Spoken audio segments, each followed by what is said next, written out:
আসসালামু আলাইকুম।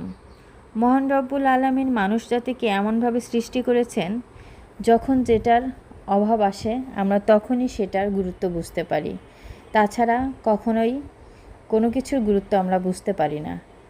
আমাদের যখন টাকা পয়সার অভাব থাকে, তখন আমরা মনে করি এই পৃথিবীতে টাকা পয়সা থাকলেই বোধহয় সমস্তভাবে সব দিক থেকে সুখী হওয়া যায়। আবার যখন অসুস্থ থাকি, তখন মনে করি সুস্থতাই হলো মহান রব্বুল আলামিনের সবচেয়ে বড় নেয়ামত। সুস্থ থাকাটাই মনে হয় সবচেয়ে বড় শান্তির বিষয়।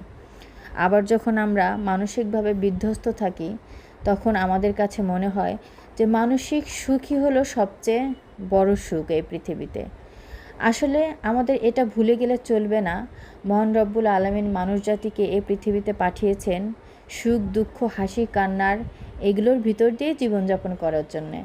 আমাদের সুখ আসবে, দুঃখ আসবে, বিভিন্ন ধরনের বিপদ আসবে, সমস্ত কিছুকে মোকাবেলা করে মহান রব্বুল আলামিনের প্রতি কৃতজ্ঞ